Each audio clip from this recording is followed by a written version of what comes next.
All right, welcome into another episode of the News4JAGs podcast. I'm Jamal St. Cyr alongside Justin Barney. All right, Justin, so the big news, we did it on our last podcast. We talked about Trevor Lawrence.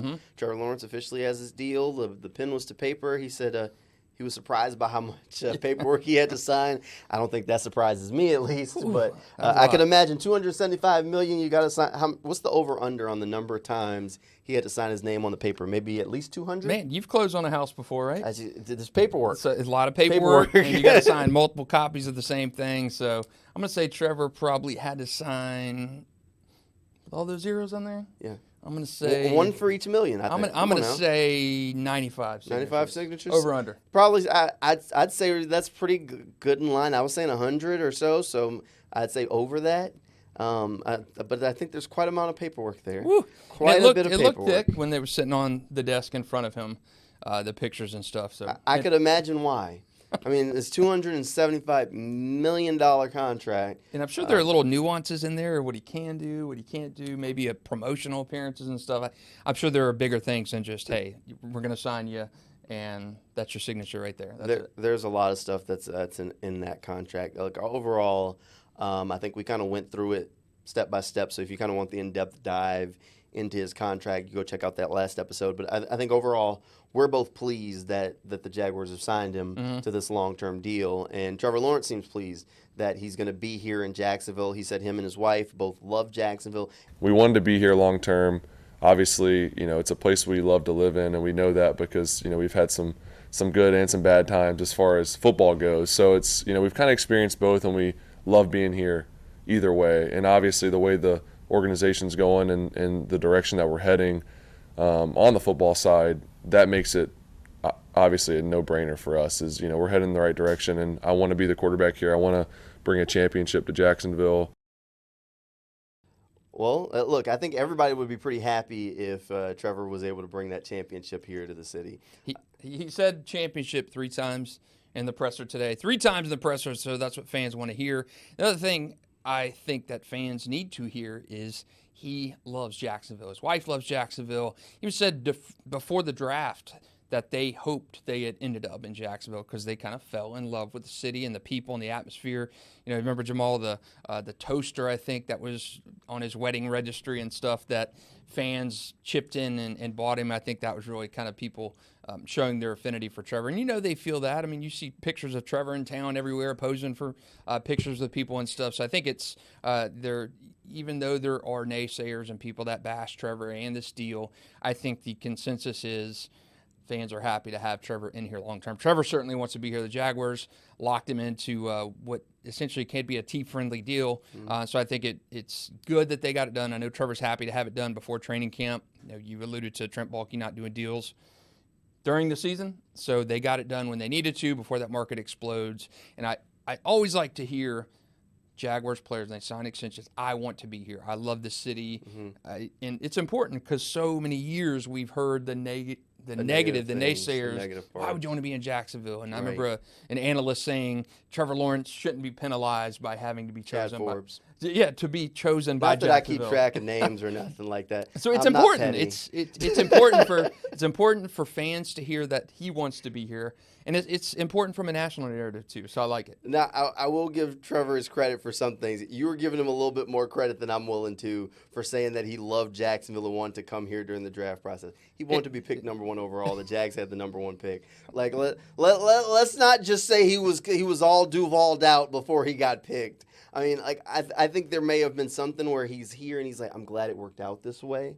But I can almost guarantee you, looking at the Jaguars roster on paper at that time, that's true. He was not like chomping at the bit to come to Jacksonville. I think with Urban Meyer and I'm willing to also bet that when he made that statement, he could probably count on one hand the number of hours he had spent in Jacksonville. Probably so. You see what I'm saying? So I'm not willing to give him that much credit, but I do think he genuinely does love the city, does love the area now, and is happy to be here and a part of the team and a part of the community for the long term, which is something that's very good, something that the Jaguars have been searching for. I mean, they had the long-term quarterback to start things off. Mark Brunell was the guy, the face of the franchise. He's in the pride, and I mean, he's already what you would call the best quarterback in franchise history. That was early on, right? And then it's kind of been a search. ever since. You've gone for the Blaine Gabbert. Yep. You kind of had the Blake Bortles flash, and he's the boat, and everybody loves him, but it was still a flash. You tried Byron Leftwich. That didn't work out so great. Maybe a little Nick Foles sprinkled in, some Gardner Minshew and the Minshew mania, but now you've gotten to this point where you got another quarterback. You've got a quarterback that's going to be there for the long haul and for the long term. You know this guy's under contract for another 7 years. So that's good. That's good for the city. That's good for the franchise. It's good for the fan base. Look, I think it's good because overall, if this team continues on the trajectory that it's at, which I mean, look, last year was a disappointment. Mm-hmm. Back-to-back winning seasons, when you look at the history of this franchise, is not something to frown up at. And I understand fans are like, that's a low bar. I get it, but you got to start somewhere. You'd rather start somewhere than end up like 2017 where it was like an aberration. It was just a one-off, and then they were back in the dumpster. They've built the foundation. You got to build the foundation before you build the house. 2017 was a flash in the pan. They kind of just threw a house up, and then the next year the tornado came through and knocked the thing over. So I think they have a good foundation for what they're doing, and part of that foundation is Trevor Lawrence. Absolutely. Quarterback, franchise, biggest position in all of sports, arguably, and you got your quarterback. And we had this conversation last week. We've had it again on other podcasts. Has he been generational? Has he been the guy, the Peyton Manning he was built to be? He's not been that. And again, you brought up a good point. Urban Meyer first year, the disaster that was. The second year, you saw that light switch go on. The third year, injuries, 8-3 start. Trevor never looked comfortable, a lot of turnovers and stuff. Jamal hit the nail on the head last time. You don't have a lot of talent around Trevor, and that the first season of Urban Meyer, they were 1-15 that year that he walked into that situation. So I think the Jaguars are betting that the foundation that they've got in place and they continue to work on, you're rewarding those guys, those foundational guys, the Josh Allens, the Trevors. You're going to continue to build that. You're going to continue to stack that up. And I think Jacksonville is paying him for future performance and what they expect out of him. And I do think Trevor is probably closer. When all this is said and done, I think he's probably closer to the player we saw in the second half of 2022 than he is the injury-riddled guy we saw last year or the kind of the overmatched rookie we saw in 21. So I do think Trevor will get there. I think he will eventually be that top 10 quarterback pretty consistently. Look, we'll see what happens. Look, overall, Trevor should feel at least a little bit of relief after this. There's pressure on him one way or another. But knowing that he's got the contract done, that guaranteed money's behind him, and that he knows where he's going to be for the foreseeable future is something that he should feel good about. Did ask Trevor about it today during his press conference. Yeah, definitely a little bit of a relief and just, I shouldn't even say relief. Obviously, it's a huge blessing and we're excited, but to have it done and kind of behind us to where you can just move forward and go play and get ready for training camp instead of, thinking, in the back of your mind that it didn't get done. And, I guess that season, obviously every season's big, but it feels good to know, like I said, I'm going to be here and have that stability. But yeah, I mean, it doesn't really change too much, but it does feel good to have it done. That was a goal that, the team and myself and my team wanted to get done, is to have it, finished by the time training camp came around, so we could just, put everything towards this year and getting ready to go bring a championship here. All right, you heard it from Trevor himself. Excited. I mean, look, I think excited is the right word. Yep. I think that's the right emotion. Shucks, if I signed a $275 million contract, I'd be excited. I know that much. Look, you wouldn't be able to contain my excitement. But that's just me. He's also already probably made close to $100 million in his football career. Trevor is he's so just businesslike in everything. Yeah. I think the most excitement was during that Chargers playoff comeback, where you had that animation, the emotion and stuff. You saw more Trevor than you've probably ever seen before. But, I mean, you signed a $275 million deal, and he's pretty level. I mean, that to me, that seems like Trevor's MO. That's just kind of his makeup. He's just that stable, normal guy. And, again, I think you want that guy as a guy, kind of cool in the pocket guy. And I think Trevor is that man. He's never going to be the rah-rah guy. But I think he's a good franchise leader, and I'm glad, and I know Trevor and his agents and a lot of fans are glad too, they've got him locked in for the next 7 years, because I think Trevor Lawrence is going to turn that corner, and I think it could start as early as 2024. It could start. It needs to start. It needs to start. It needs to start. I mean, if this team is going to do what they want to do, which Trevor, how many times did he say championship today? 3. He said 3 times championship today. If they're going to do that, that means that Trevor Lawrence has to turn the corner. That means Trevor Lawrence and the offense has to look better than they maybe looked at times last year. I think he knows that. Look, I kind of asked him about the relief, but there's pressure one way or another, because before it was the pressure to earn the contract. Now it's the pressure to live up to the contract. Trevor Lawrence said that that doesn't bother him. He feels the pressure. He kind of just approaches stuff the same way either way. But from the outside, one way or another, there's pressure. Like, we here in Jacksonville feel decent about the Jaguars signing him. The national sentiment around this contract is that it is a massive overpay, right, and that every turn, every interception is going to be highly scrutinized on national television, because they don't think Trevor Lawrence is a $275 million quarterback. And I get So- that. I totally get that. But you look, I mean, there's scrutiny on, I mean, everything. You can Trevor, scrutinize it, but there here's is the thing. If not Trevor, who? yeah, we talk about this. I mean, no, I who get- you starting over? Who you starting over with? That's starting exactly over what you'd be doing. If not Trevor, who? And so you pay him $275 million now. Let's just so if he goes into this season, right? Now you're betting against yourself, because you're betting that Trevor is either going to have a really good year, and now the price is more than $275 million, because now you're paying emergency fees, because now he knows you have no other choice and your back's against the wall. You're paying Josh Or Allen kind of stuff. You're Remember paying the Josh Allen situation money, we saw with him? Same thing we've talked about. Or your other option is he has a bad season, and then you're looking at each other like, what do we do now? And you still have no plan. So you're and that means you just flushed another year down the toilet, Right. and your team sucked for another year. Yep. So one way or another, it's better to pay him and say, we got confidence in this guy, and let's go out and do it and win some games. Because guess what? Doug and Trent ain't going to survive if they go out there and win 2 games. Yep, So you're if you say, all right, well, we weren't sure, and Trevor goes out there and stank it up, they ain't going to see the next quarterback. You're right. I mean, Trent said as much when he was on the clock for the Trayvon Walker pick. Or, So, I mean, That's why I don't understand some of the scrutiny around it. You're in a you gotta do. There's no other option. It wasn't rocking a hard place. This is the way. I understand. There are valid points from people about Trevor, because, yes, he has not lived up to that hype, quote unquote, the number 1 overall pick. I mean, we saw it with Zach Wilson. He's jettisoned. He was the number 2 he pick. was awful. He was terrible. Yeah, he was terrible. Trevor has just been inconsistent in his start. And there's the national narrative with Jacksonville, which has always existed. It existed before you and I were even in this business. Yeah. And that Jacksonville doesn't deserve a team. It's small market. And it's always been, they're moving to London. They're doing this. They're doing that. So Trevor Lawrence, when he's kind of had a struggle to the NFL, when he was ballyhooed as this generational kind of quarterback, it's massive overpay. It's a reach. You're wasting money, Trevor. You overpaid. You're going to regret the decision. That's the going market for an NFL quarterback.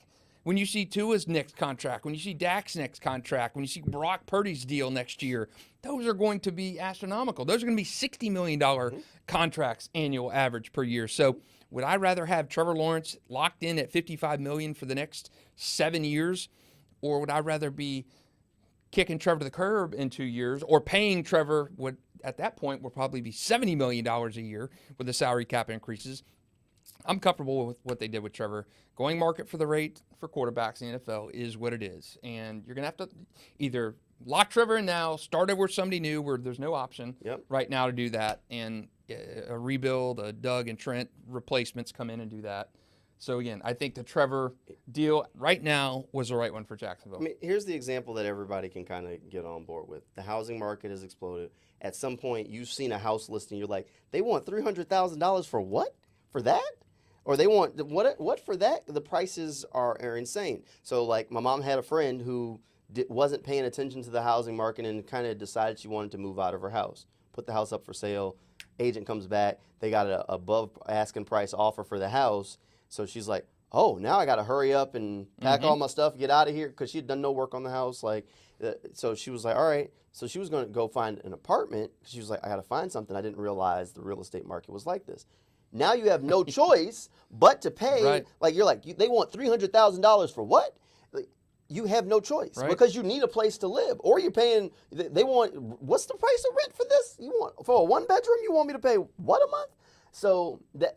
You need a place to live, so you're going to pay something. The rent's expensive, and the house is expensive. You ain't got no choice, but you're going to pay for one of these because now you just sold the other house. And the Jaguars are the same way. They have no other quarterback. Right. Like if I was a GM, like if they got rid of Trent, they should call me. I'd draft a quarterback every year. Yeah, Like fifth, sixth round, developmental guy every year. I'm with calling you. somebody. Austin Reed, whoever it would have been I'm late with in the you. draft. You just pick up the phone, call them, bring them in. Let's see what they got in camp. You never know. You might find a guy who at the very least could fetch you another draft pick later on. And that's the one. But they haven't done that. That's the one thing that they did during the Tom Coughlin regime was draft developmental quarterbacks or sign these developmental quarterbacks. You look back. I mean, look at the Washington situation. They drafted RG3, number 2, and then, oh, by the way, you get a snatch of Kirk Cousins in the later rounds, and that ended up working out beautifully for them. My boy Kirk Cousins again. And, again, Jacksonville used to do that well with Tom Coughlin. They drafted Jonathan Quinn, who became a guy who started a couple games here and there. Yeah. They got a guy off the street, Steve Matthews, who started a game when Mark Brunell was injured. Rob Johnson, they drafted a third, fourth-round guy and ended up flipping him for a first-round pick that became Fred Taylor. So, I mean, if you are a forward-thinking NFL team, you stash a guy. I mean, look at a Brock Purdy situation. Last guy in the draft, a throwaway pick. And I think quarterback is a position, and Take the flyer. Jacksonville has not done that well since the Tom Coughlin regime. Take the flyer. Absolutely. See 100%. what's there. You know, look, they got a Nathan Rourke off the street. Right. From the CFL, took the flyer, kind of tried to see what's there. He didn't get flipped for a draft pick, but you know what? You do that every year. I'm and all at for some it. point, you at least find a guy who's going to be a serviceable backup. Yep. And the one thing that I found this interesting, because I guess we're going to wrap this thing up here soon, but I found this really interesting that when the new CBA happened, I saw somebody put a graph on Twitter, and I retweeted it, but in 2011, the way you build NFL teams really changed. Because before that, you remember the Sam Bradford deals where rookies were out there and they were getting these contracts. So the rookie market was crazy. Once they kind of put them on that fixed rate where this is what this pick is going to get, this is what it is, that changed team building in the NFL completely. Right. And 2024's draft class is the most cost-efficient rookie class that has ever been in NFL history because those rookie rates aren't jumping crazy, but the salary cap keeps going up. Yep. So whatever team has a really good rookie class this year is going to be set for the next 4 years with cost-controlled help to fill their team. And when you get a guy like drafting well in the later rounds, Puka Nacua, even better. A guy like that hits, and, I mean, you got a cost control guy for 4 years who is an elite who they couldn't even pay. If the Rams wanted to pay Puka, it said, man, you have been an unbelievable guy. I want to give you a $50 million a year contract. They couldn't do it. You can't sign your guy, your rookie, to an extension unless he's an undrafted guy until 4 years. So the same Brock Purdy situation. Brock's not going to get paid until 4 years. You mentioned Sam Bradford. That was crippling teams who had high picks because the way you structured Carson Palmer got a huge deal, and they were holding out. They were holding out because they were waiting for their money. Who was Michael Crabtree held out forever in San Francisco waiting for his deal. So that really changed it, and that changed the team building dynamic. Because at one point it was better to get rid of that pick and just go to the free agent market, but now you're better off to draft well and have a really good draft class. So I mean, the future of the Jaguars is tied to Trevor. It's tied to Trevor. Which it's it always tied was to Josh, and it always was. But there's a lot on the line for if these last couple of draft classes can be put together really well. Because all of a sudden, if Anton's a really good player, you start getting something out of Brenton Strange and the Parker Washingtons, and then you really feel like the foundation for a team is there for 4 to 5 years on cost-controlled contracts. Now you're in a place where, wow, we got some money to spend. You look at the teams that have drafted well. And you see them continuously in those playoffs and continually not having to dip into the free agent market. I mean, you look at the Ravens, how they've been an extremely good drafting team. I mean, the Chiefs have done well. And, again, you're using the draft to do that, not having to overpay in free agency like Jacksonville and Christian Kirk and bringing in these high-priced guys. And you do it well through the draft, and those teams are the ones that succeed. If Jacksonville could start hitting on some of those draft picks, you're not going to, as Trevor gets more expensive, as Josh Allen gets more expensive, as these contracts age, you're going to have to hit on those draft picks more than ever. Well, and that's been one of the biggest gripes that fans have had with Trent Baalke is his early draft picks largely have been fine. Trevor Lawrence, Travis Etienne, Devin Lloyd's, Trayvon Walker's. Tyson. Well, Tyson wasn't first round. I was just rattling off first round guys. But largely his early picks have been fine, but he hasn't been able to really hit on many of those late rounds. Like maybe Antonio Johnson, I think, is a hit because it's early to say that. But he's penciled in. He's penciled in as a possible starter right now. In his second year in the NFL as a fifth, sixth round pick. Had 3 picks whatever. as a rookie. Yeah. So I'd say that's probably a hit there. But outside of that, yeah, it was a bad. Well, any of his since he's been in charge, none of his late round picks have really been that. I mean, even that first draft class with Tyson and Walker and Trevor and Travis, when you start getting the later rounds, it was a top heavy one. It's top heavy where you got guys early on, but he's not finding anybody late. And that's the calling card that can change teams is when you can turn a fifth round pick into a guy that can play, maybe not as a rookie, but at least as a second year player or a third year player. Find homes on the team for years and replace that depth and step up when you need them to. I mean, Montark Brown, I'll give him credit for that. Montark has stepped up and spot starter, won them the Saints game. He's going to be competing for a job this year. I don't know, but I'll give him credit for Montark. But outside of that, he's been swinging and a miss. It's been lean. Swing and a miss. It has been lean. And that goes back historically. They've just not been a good drafting team. No. So we'll see. Only time will tell. Typically, it takes about 3 years to really see what a draft class was. Trevor Lawrence, pen to paper. The dates for training camp are out, so we're counting down the days. I think I looked at those dates and I was like, oh goodness, I thought it was a little bit farther than that. What happened to things? July 19th and July 22nd? 24th? It doesn't matter. 19th and 23rd. Veterans show up, and then we're expecting that practice is going to open up on the 24th. And that's media. Practice open up for media on the 24th. The dates for fans to attend training camp haven't been announced, but the whispers say it's going to be a lot of dates this year, including those joint practices against Tampa Bay. So should be a lot of excitement and a lot of opportunities for fans. Never to had watch. that joint practice here, so that'll be interesting. First ever? No, I think they've had it in the past. Not recently. Yeah, not recently. No. Okay. I was wondering. I know they haven't had them since I've been here. It's not. If they've had them, it's been a long time. Okay. It's been a long time. That's reasonable. So we'll see how it all shakes out. We'll have plenty more content come your way.